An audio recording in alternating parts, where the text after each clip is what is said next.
I am Shane Weeb, and I'm unreasonably excited about being here today because I like talking about Kefir that much. And I know it sounds pretentious to say Kefir. That's how it's properly said. I did eventually start saying Kefir again, though, because of the look I got from people. I'm like, oh, I'm one of those guys. So anyways, I'm excited about that. I was also really excited to see how Jen would react when people didn't use the mic today to ask their questions. So that's another reason I'm really excited to be here today. And if you forget, just to make things go really fast, I'll just repeat your question because I think my mic is being recorded. That'll keep things going on. But before I got started, I actually want to take a few questions beforehand just because it'll help me sort of guide the presentation. Just what are you hoping to get out of today? So ask me a question that you hope is answered sometime during my 40 minutes with you this morning. Go ahead. Somebody's got one. Somebody was like, I really hope that I can by the time I leave here today. Maybe you just want kefir grains. Maybe you just want to see my kefir passion. Maybe that's what really got you out of bed this morning. And I'm okay with just continuing on too. I don't want to make it awkward. But yeah, for sure. Because that'll just help me be more efficient with my presentation. I'm just wondering why do you want to drink kefir? Why do we drink it? Okay. Anybody else? And you can just yell it out from your spot and I'll repeat the question right away. No? Will I get in trouble for that, Jen, if I just... Okay. That's great. Okay. I thought maybe there was a burning question. That's great. I'll just go on with my presentation then. And Oh, yes. Hey, Mark. Hey. Mark's the man. What is kefir? What is kefir? And thank you for saying it correctly. You know what? Bonus points for Mark. Excellent work. I've frozen my kefir culture. Mm-hmm. Frozen, and now doesn't want to seem to ferment my milk. Right. So, can you freeze the culture or no? Is it not supposed to do I have found no. that? No. Okay. Yeah. Apparently there are times. Yeah, I'll cover that. So how do you safely store kefir and bring it back to life again? Okay, that's great. All right, well, jumping right in. Transformation and preservation. Guys, this is a gift from God. Fermentation is crazy. And 5 years ago, I knew pretty much nothing about it. Now I have 3-year-old cheeses in my fridge that could revolutionize your digestion system, okay? Like friends come over, I'm like, you better have, oh, you like it? Okay, just easy with that. You will not be happy in 24 hours. Or you will be, I don't know, depending on where you're coming from. I don't know. Maybe I should market that as a new product. But, we do face this question. Why I ended up here is I'm going, how am I going to be useful in the end of the world? Mark knows how to build a house in the woods. What do? Yun's got a dairy farm. He could feed like 3 cities. And I'm like, well, I can sing you a song while you're doing useful things. So I thought I may as well make myself useful, learn how to preserve this stuff, right? And learn how to preserve it when we don't have refrigeration. That's the biggest thing, right? We're thinking about, okay, what? Refrigeration still is awesome because it takes something like this living salsa here and it keeps it for 2 years if you want, right? Like it's a highly fermented, nice and sour, delicious salsa. So fridges are still awesome, but if you don't have them, you can still get 3, 4, 5 months out of that. As long as you can get somewhere cooler, like under 8 degrees is the key, and you can dig a hole for that. So there you go. Jumping right in. Is this working? It is. Okay, so we're gonna jump into kefir. I'm gonna talk a bit about yogurt, cheese, butter. In fact, I'm gonna reverse that on the fly. I'm just gonna talk about yogurt, cheese, butter first, and then we'll actually do the practical stuff with the kefir. And I'm gonna show you a bit about the living salsa. A must-read book is this. So this is unfortunately expensive, but this is the first book I got, and it is the book I would take with me if we were running with Mark out into the woods. Because to me, well, then I'd have to take a cow too. I'm just realizing this now. So, okay, when we go to live in Yun's backyard, I'm gonna bring this book.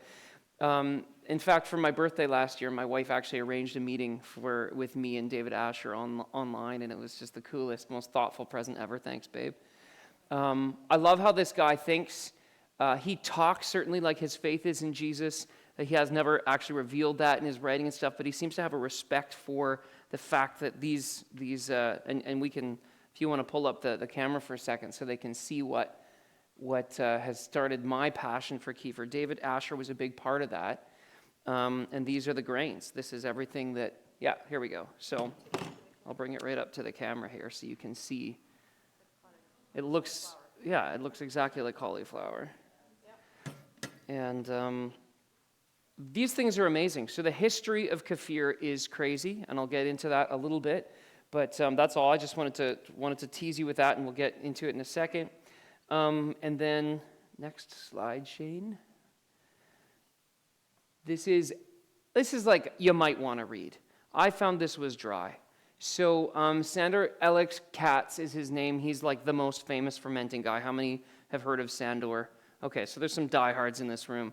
So this guy, what really woke me up to this guy was the theory behind fermentation, and you'll learn about awesome fermentation. With fermentation, you want to keep it diverse. So the more the different vegetables, kefirs, the sauerkrauts, the kimchis, the fermented beets, every single vegetable brings its own party to the probiotic situation, right?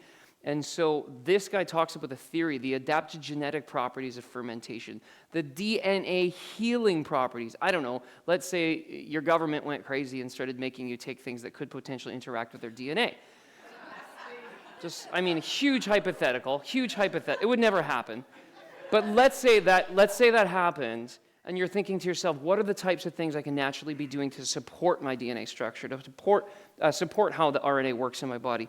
The adaptogenetic, it's hard for me to say that word, adaptogenetic effects of fermented foods are thousands of years old and absolutely brilliant. So that's why you drink kefir. There we go. We got one question answered so far, and we're only 35 minutes in. Oh, I've got to do that here.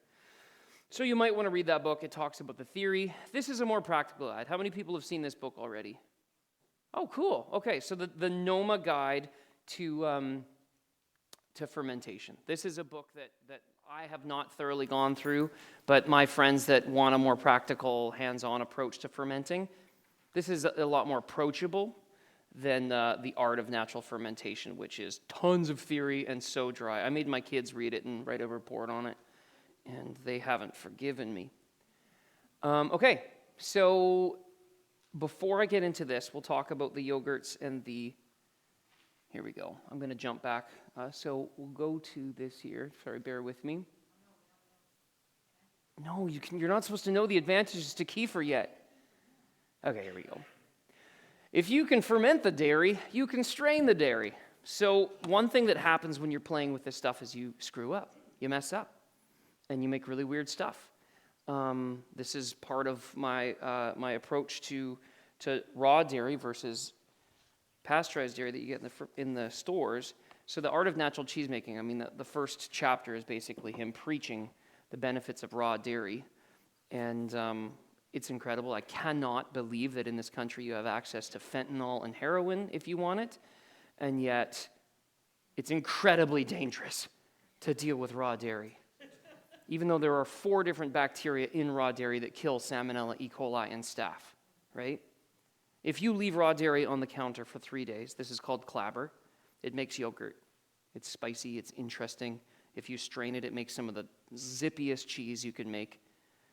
If you leave pasteurized dairy that you bought at the store out on the counter just try it. Just try it, but do not drink it. Don't even spill it on yourself. You could end up with some sort of horrible infection because it's a sugar-rich environment with 0 living culture. So pasteurized milk is dangerous milk. And you can put me on the record for saying that. Pasteurized milk is dangerous milk. So why do we drink kefir? Why do we use kefir? Kefir grains can resurrect garbage milk. That sounds a little mean. I'm sorry if you sell your milk and it goes to the store and things like that. That's important and the economy runs and we love you. Thank you. But if you can get your hands on raw milk, that is awesome. When you can't get your hands on raw milk, sheep's milk, goat's milk, all that stuff is awesome for kefir. You can take your grains and you can put them into commercial milk. There's tons of sugar for them to feed on, and they fix it. They make it into something that's actually nutritious and bioavailable to your body again. So that's huge. I can't preach it enough. That's huge. And so if you can ferment the dairy, you can strain the dairy. That clabber cheese I talked about, right? It's on your counter. It's making yogurt. You can add culture. There's all kinds of different cultures. If you ever want to know about cultures, ask me. There's lots that Monsanto make for you. Most of the cheese that you buy in the store is cultured from 3 different bacteria that are owned by 3 different big pharma companies. And I know that's sad. It's true. It still tastes delicious. They figured out what the most delicious bacteria are. But if you want to make something that's crazy and you don't really know how it's going to turn out in 3 years, come talk to me. And we'll figure that out together. But you can strain using a cheesecloth bag or something like that. Basically any yogurt. You can buy yogurt from the store. If you see yogurt on sale for 50 cents in the store because it's bad, it's really hard to make yogurt go bad if it's plain. If there's sugar and aspartame and garbage in there, it can do all kinds of things. But this smells like my last experiment. Wow, that is robust. So this actually, I know this is crazy, but you talked about steering kefir grains. This will actually hold bacterial starters in it. So I could literally, like as long as it's nice and clean, I could literally drop this into a bucket of milk. I know, like you'll learn about it when you get your David Asher book and you all will read through it. It will change your life. But the way we've gotten some of the most interesting cheeses in the world over thousands of years is not being very good at cleaning our buckets, right? It's huge, right? These wooden buckets that literally have thousands of years, not thousands, hundreds of years old bacteria in them. And that's where we got our kefir grains, right? They're like 1,100 years old, we think. We're not really sure, but a lot of people have taken claim to the foundation of kefir grains. But it's probably the Mongolians, and it was probably by accident when they were hanging their milk in goat skins, and things just started to happen. So we got that SCOBY party going on that is sort of the basis of all fermentation. Well, not lacto fermentation, but I just wanted to, okay, yogurt, to start yogurt, people often don't really, like it can be really simple. You can get a Yogurt May, I think they're like $90 or something like that, the whole kit. Does anybody in this room have a Yogurt May yogurt maker? Oh, really? Oh my gosh. So we've made hundreds of liters of yogurt over the years. And so, coming back to when you find cheap yogurt in the store or whatever, you can buy it, you can strain it into a cheesecloth bag over the course of a day. You salt it, throw some onion in there, and you'd be amazed at how delicious that cream cheese is. Like, it's really cool. So all that's happening there is the whey is coming out, right? The whey is what's sweet. And then you end up with a nice, sour, robust flavors. So your Yogurt May, like if that's what you're here for like learning how to make yogurt and stuff out of kefir, this is what you're going to need, and you're going to have to get that temperature up. So when we're culturing kefir, we're doing that at room temperature. When we're culturing yogurt, we're doing that at between 43 and 45 degrees Celsius. Depending on what you're making, that can take 4 hours or it can take a day. It's not normally more than a day. But yeah, so any other questions about yogurts and stuff? I just wanted to kind of do an intro to that so you knew how easy it is to make your own cheese in hours if you want to. You can buy yogurt, dump it into a cheesecloth bag, and boom, you've already done something cool. But yogurt questions? I could talk about cheese for the next 3 months with you guys, but I will control myself. Okay, so now I'm going to go back to kefir. Yeah, Yogurt May makes it simple for you. Like you can buy store-bought milk. You can buy store-bought cultures, like freeze-dried cultures, and 4 hours later you have delicious yogurt. Right? So it's like, it doesn't have to be that complicated. You can also just dump some yogurt that you like into some milk, mix it up, and warm that for 4 hours at 43 degrees, and then refrigerate that. And you also will have yogurt that way. So that bacteria really feeds very quickly off of the sugar, especially in lower milk fat contents. Like, so the lower the milk fat content, the more sugar, right? And the more sugar, the more things like kefir and bacterial culture will feed off that sugar, make it nice and sour. So I like to make my kefir at 10% milk fat. So like we tend to eat a little more ketogenically, a little higher fat. That's going to be a slower feeding process. The kefir grains are not going to be as active in that situation because there's not as much sugar in a 10% fat product. Okay, so very briefly, the advantages, that's pretty small, sorry guys. So the advantages of kefir, it eats the sugar, and so naturally controls blood sugar levels. A lot of people that see sugar spikes in milk won't see that in kefir. It murders harmful bacteria like E. coli, Salmonella, and Staph. It repairs non-real dairy or garbage dairy, as I referred to it before, lowers harmful cholesterol, lowers blood pressure, diversifies and strengthens gut flora. We've had in our own experience that it cured our dog's ear infection, so I give my dog Kefir in the morning, and he flippin' loves it. He won't eat anything that's not, like I kind of use that as a test sometime. I'm like, is this food good for me? Throw it on the floor, and then if he doesn't eat it, I'm like, I probably shouldn't eat that anymore. Anyway, so yeah, and there's a million other things too in all of that. So, culturing cheese, when I make cheese, I make it the old-fashioned way, so the 1,000-year-old way. I don't inoculate it with some freeze-dried biodiverse things that I got from Monsanto. I actually culture it with a little bit of liquid kefir. I don't put the kernels in just because that is like, then you have to find them again, pull them back out. So I literally just dump a quarter cup. It's explained in that book too. Dump a quarter cup of kefir in there, let it culture, let it grow a little bit. Then I make my cheese, and when it ages over the course of a year or two, even I have 3-year-old cheese, wow, it is so interesting. It's so diverse. So it's not going to taste quite like your Balderson Costco cheddar. It's going to be its own thing, right? Like that's what's cool about using raw dairies. It's never exactly the same twice. Culturing butter. So we don't often do this anymore just because it takes so much time. But culturing your own butter is very simple. It's very easy. Putting a little bit of the prepared kefir, so the liquid kefir, not the kernels, into a liter of cream, of heavy cream, letting that sit for 24 hours at room temperature. Then you whip it up and make your butter. Now you've got that more European flavored butter, right? It's like when you visiting your relatives in Europe and you taste this butter, you're like, this is amazing. My butter doesn't taste like that. It's because our butter is not cultured in Canada when we just buy it. I mean, you can find it around at European shops and stuff. And then creme fraiche. Anybody ever had creme fraiche or know what it is? Okay, so just a couple. Oh, I love this, you guys. Okay, this 45 minutes, I was lying. This is a 3-hour session now.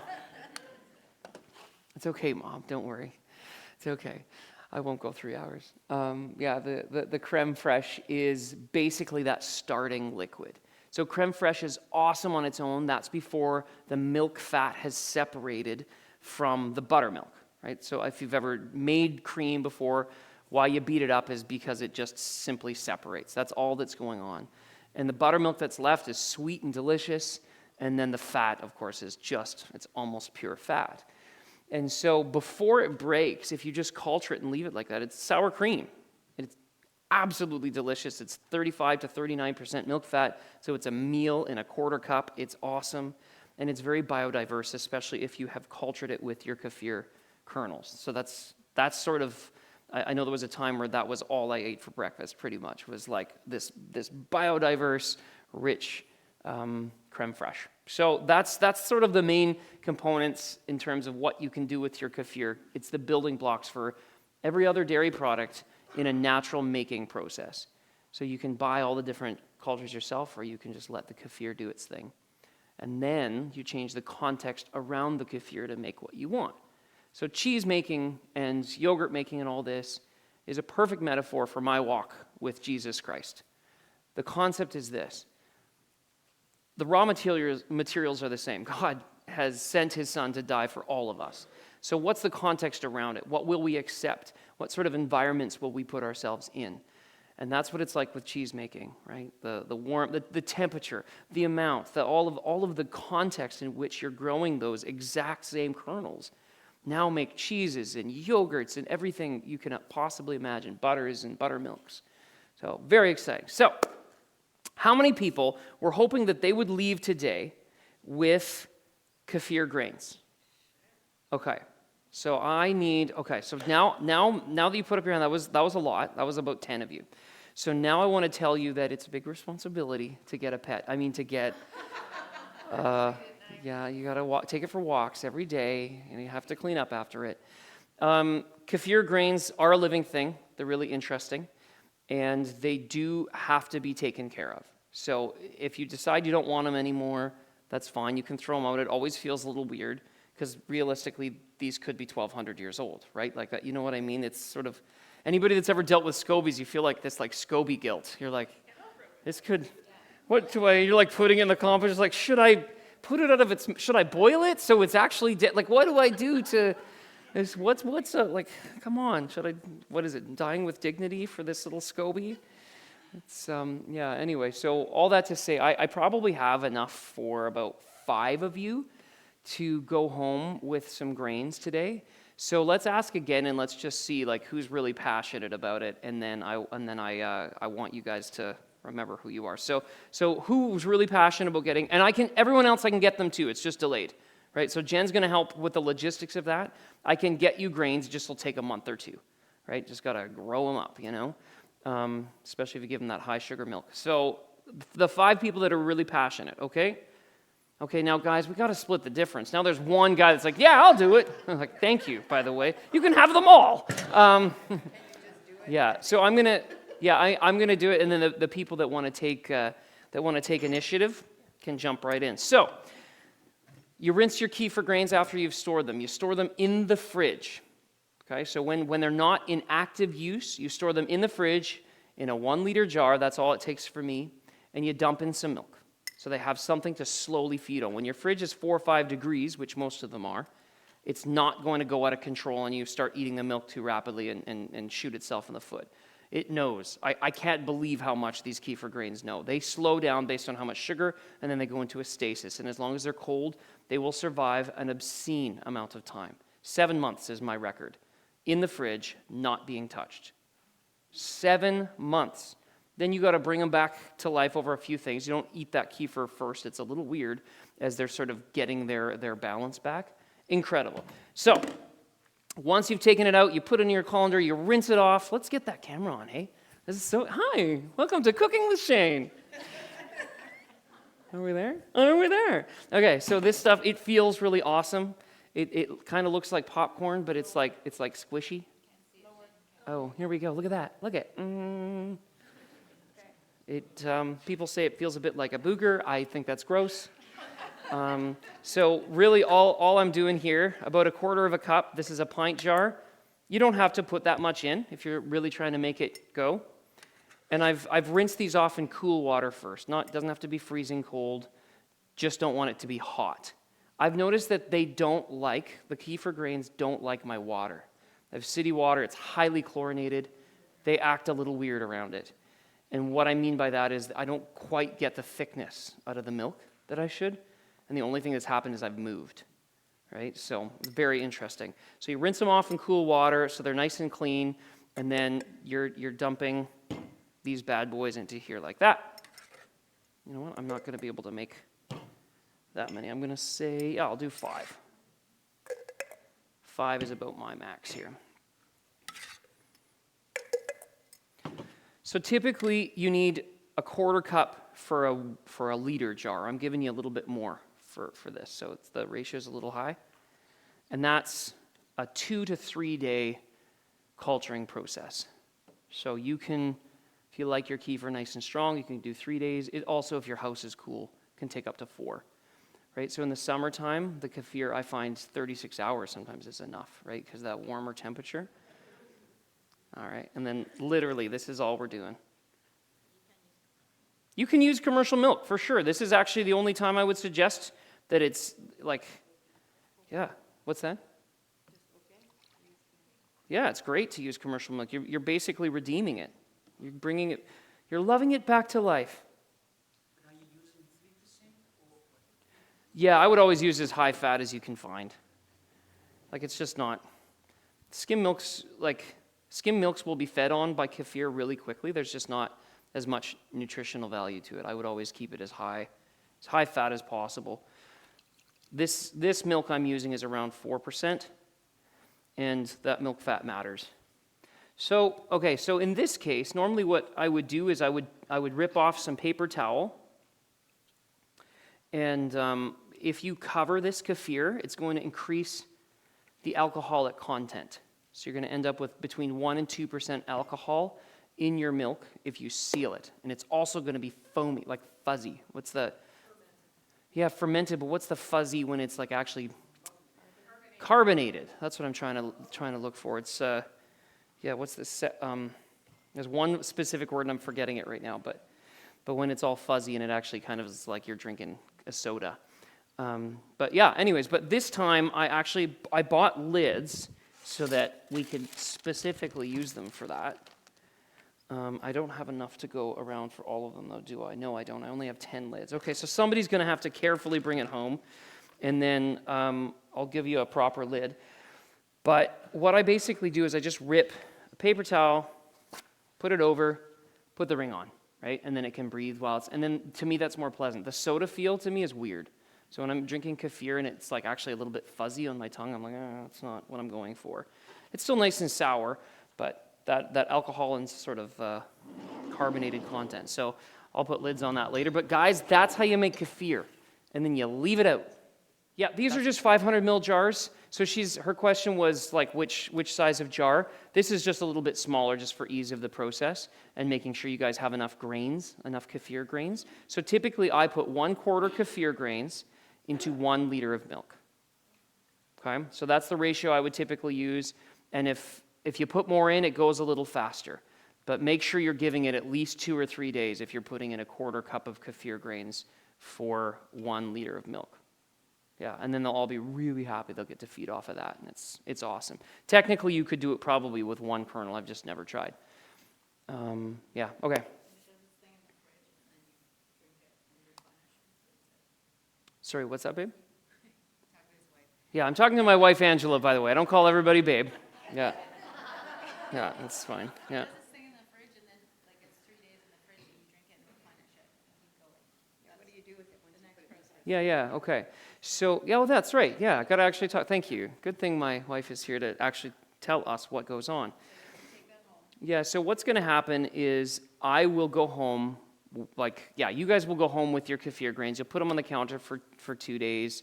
They should be, if it's really cold, then wait 3 days. So if our house is at 18, that takes 3 days to actually do the kefir right. Yeah, okay. And then what's going to happen is you're going to get a colander. Colanders are huge. You just need a good colander, you know? Nothing warms my heart like a good colander. It should be plastic. I forgot to mention that. Do use plastic or wood when you're dealing with kefir. Don't use metal. It's not the end of the world if metal touches your kefir grains, but if it stays in metal, they'll die. Didn't know that.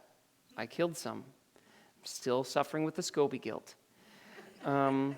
Yeah, so if you actually culture in metal, you will kill your kefir grains. And I'm not sure exactly what's going on. It has something to do with the ionization.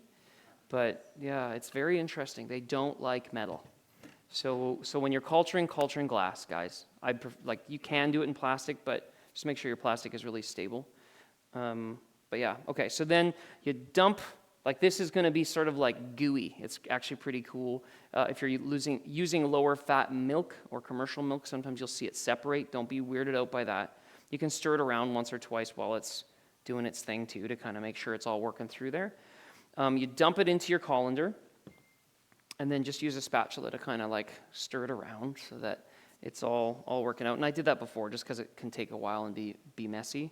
And I should do it over a sink, so that's why I just have the clean grains here. And then you take those grains, once you've got them left, and you put them into a jar in the fridge. You feed them with some milk, okay? It's fresh milk, not stuff that's already been cultured, because you want them to slowly eat at that sugar. Then you can cover that up. You can put a normal lid on that in the fridge, so because it's not actually eating the sugar, you're not getting it's not fermenting. So then you just put that back in the fridge. Yeah, Mark? When it's in the jar and it's a little bloom and it's growing, Yeah. do you cover it or Yeah. Okay, so his question is, do you cover it when it's growing on the counter? Yeah. So yes, you cover it. I'm sorry, I'm kind of jumping around a little bit. I get so excited about fermentation. This is what I do. I put the paper towel on there, and then I put the ring on it. On the counter. Put it down lower so you can see on the camera. Oh, I forgot about this entirely. So literally, I just wrap it with a little piece of paper towel, and I put the ring on it. You can also, if you're into fermenting lids, I've got some of these as well. I don't know if you guys know these things. They're just silicone fermenting lids with a little bit of a valve that opens up there. And so that as it pressurizes, it releases the gas. I love those lids. They're really awesome for fermenting whatever you want, beets and beans, and kind of keep the mess under wraps. Yeah, and so then once you've gotten all the stuff, this is the setup that I use, okay? So once you've gotten the contents of your jar down into that, you can just pour that in. Some people really like to whip it up good with a whisk at that point in time just for consistency. I'll normally wait until I'm actually using that jar to whip it up. And then you put that in the fridge. That's how I do it. So you put the fermented final liquid product in the fridge. That's what you can drink. That's what you can use to culture your butters and your cheeses and all that kind of stuff. And there's only going to be tiny little grains of kefir in there, so like the mouthfeel is fine. Kefir grains aren't pleasant to eat in terms of their consistency. I know a lot of people that eat them just because they have so much biodiversity going on. I feel like I jumped around a lot, but did you get, so I'll just quickly go over. So you dump that thing in there, you strain it out, the contents go below, you pour that into a jar, you put a lid on that. I normally just use the same paper towel again just so it continues to breathe because it can ferment a little bit more and get fuzzy on my tongue. I don't like that. Put it in the fridge. And then also that way you know which is your kefir. And then that will keep 6 weeks. Yeah. Maybe we want to get you a mic if you're going to, yeah. So I was just going to say, once you turn the, like, whatever milk you're using into kind of kefir milk and you've stored it, then you said you could drink just the milk, or do you have to process it into something else? Like, do you have to? No, you can totally just drink it. It's totally ready. And then flavor-wise, as far as children, that's what I'm wondering about. Yeah.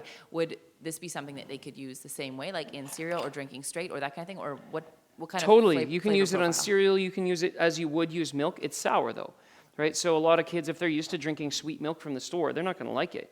I make them drink it anyway as medicine.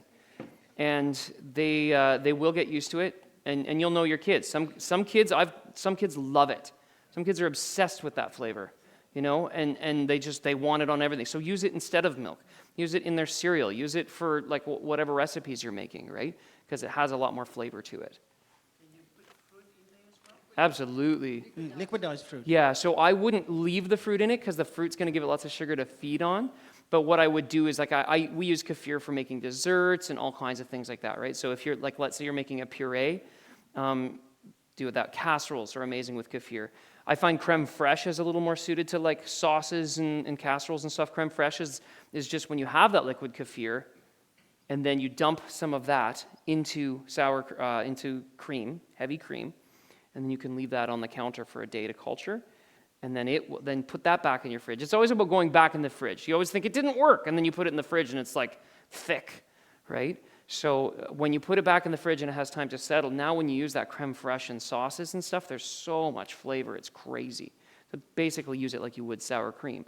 But to answer your specific question, it's amazing for desserts. It's amazing to mix fruit into and stuff like that. You just don't want to leave it in the fridge for longer than a week or two once there's fruit in it, because it will actually start feeding on those delicious sugars again, and you know what, it'll take on a whole new flavor, I guess. So do whatever you want. You can't go wrong. Yes? Do you rinse those kernels now off before you put them away? No.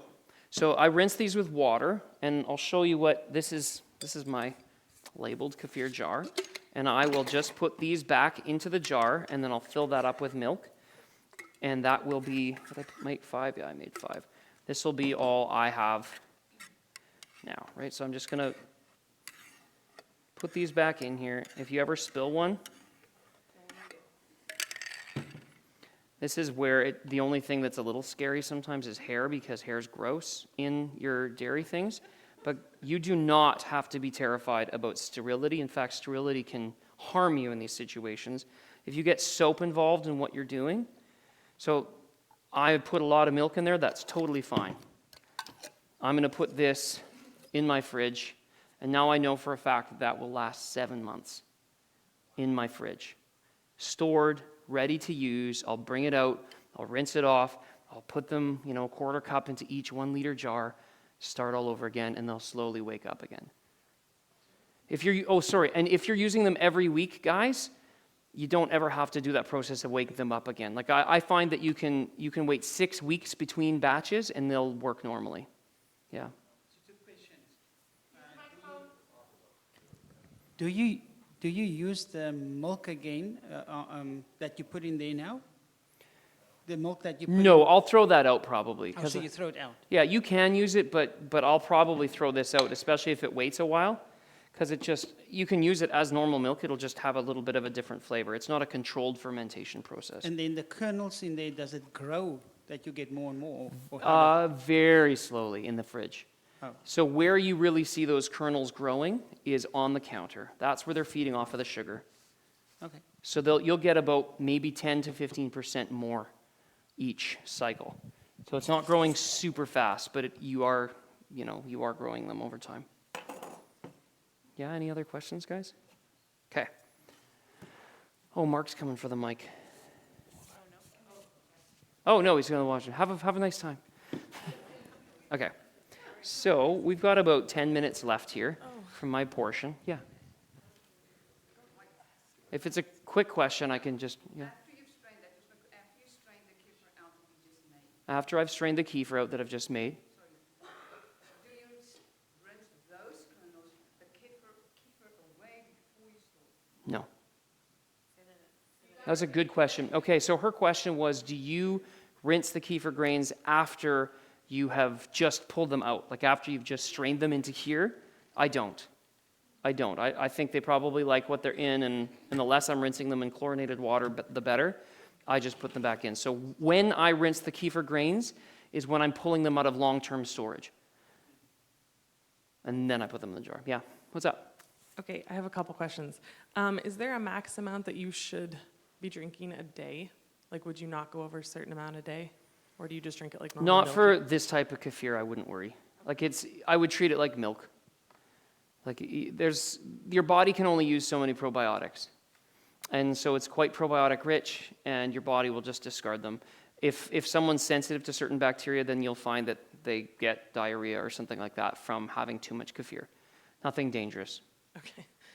And then for every step of this process, you never use a solid lid. You would only use paper towel. Once the it's in the lid? fridge, you can totally use one.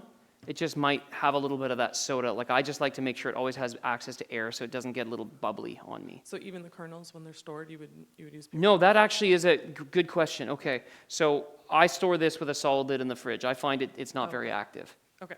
Yeah. And then my last question is, if you had more than a quarter cup of kernels and you pull out a quarter cup, when you're done using that, would you put it back with the rest of the other kernels, or do Sure. you keep them separate? Yeah, they're happy together. Yeah, Okay, they play perfect. nice. Okay. It's awesome. Sorry, we got another question. Yeah, awesome. That's really what I'm here for. So if we don't get to the salsa, that's okay. Like the kefir is really what I'm here for. So. Sorry, it's not quite a question, but a note about her about how much to take of the kefir or probiotics. They do suggest take it a little gradually when you start taking That's- it, because then you could have digestive.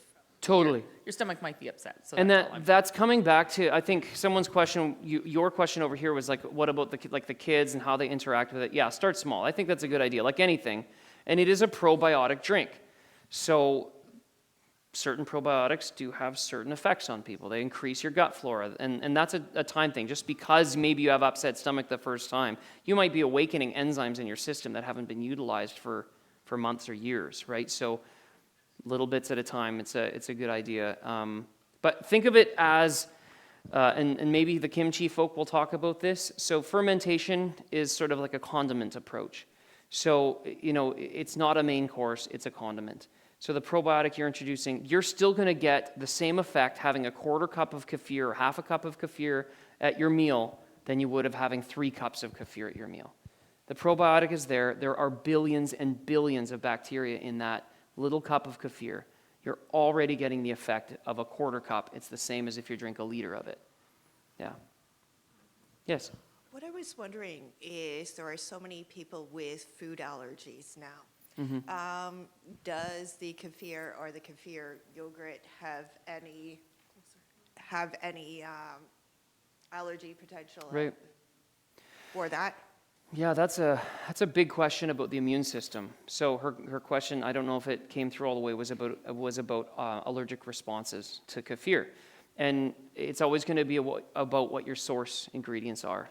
If you're using raw milk, you're already less likely to have an allergic reaction, because there's a lot of the time people say they're lactose intolerant. They're not lactose intolerant, they're dead milk intolerant. So when you get milk, raw milk, and again, I won't tell you where I got it from. When you get raw milk, there's, 4 or 5 different enzymes in here that break down the milk. That's why it turns into yogurt. All I have to do to make yogurt is put that there, and that's it. because there's enzymes in there that will already break it into yogurt, right? It's called clabber at that point, but that's essentially yogurt. So your question about allergies is a complex one, because I think sometimes people think they're allergic to things, and they are. I'm not like saying it's all in your head, although it is all in our head because that's where our endocrine system starts. But whatever. We are understanding that raw dairy already is going to help. So my finding is that people that are allergic to milk products might be just fine with kefir, as long as they slowly introduce it to themselves, and all the more better if it's raw dairy to begin with. Where do you get the kefir grains?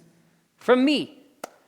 You get the kefir grains from a person who has kefir grains. Don't buy them off of the internet. Don't buy them freeze-dried. Don't buy them at your health food store unless you're literally holding them and they look exactly like what you just saw. I find the ones that you get from the internet often just don't work. Like the freeze-dried ones don't really seem to do the right stuff. I don't know why.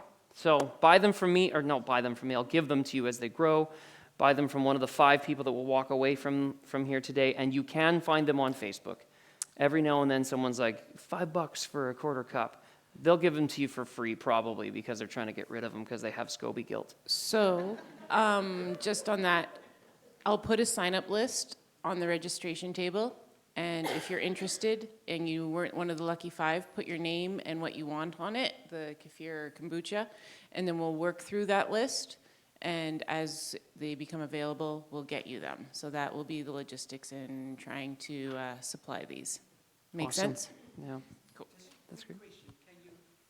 Dry the kefir. Can you freeze dry the kefir? Doesn't it? People have tried it. People have tried it, and now I realize I don't think you need to. Like you can still sustain the kefir grains without freeze drying them. Not the grains. Oh, I don't know. Good question. His question was, can you freeze dry the actual liquid? That's why it's confusing, because the kefir grains and the liquid kefir. I don't know if you. I bet you could, and I bet you it would be absolutely delicious. And I've never tried it. Yeah, because it would be just like yogurt, and freeze-dried yogurt is amazing. I don't know how I got liquid on this. I hope it's not broken. Where did that come from? Oh, the colander. My favorite colander. Okay, so we can do more questions in a second, but can we bring up the slide? And I'm not going to go through making all of the living salsa. I'm just going to put up a QR code for you guys.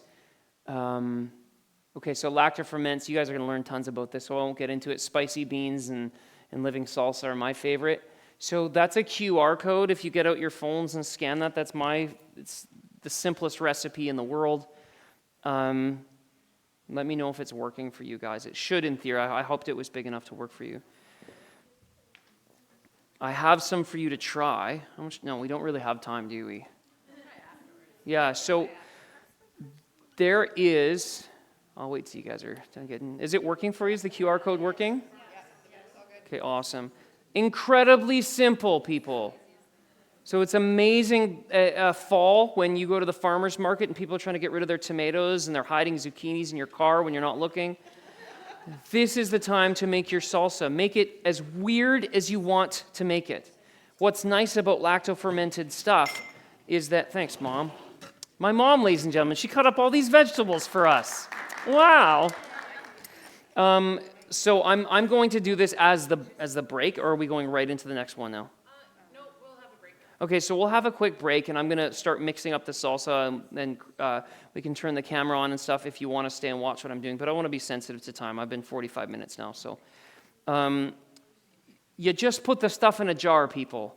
You add salt. Good salt. Not iodized. If you add iodized salt, you can kill everything. It's very, very dangerous to put iodized salt in your fermented recipes, in my opinion. Like, people get scared about things like botulism. I'm scared of bad salt. I'm scared of pasteurized milk.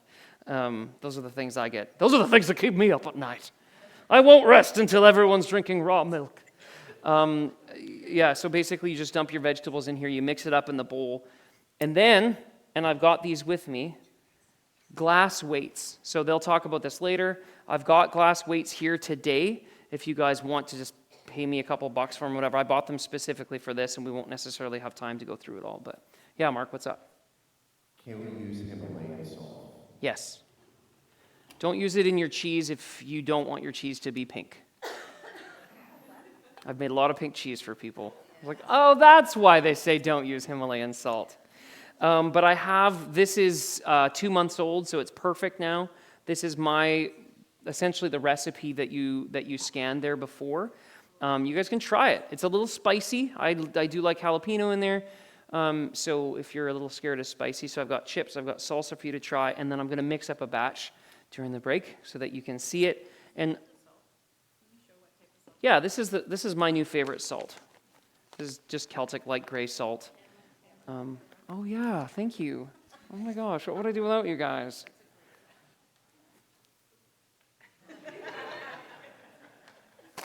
Wonderful.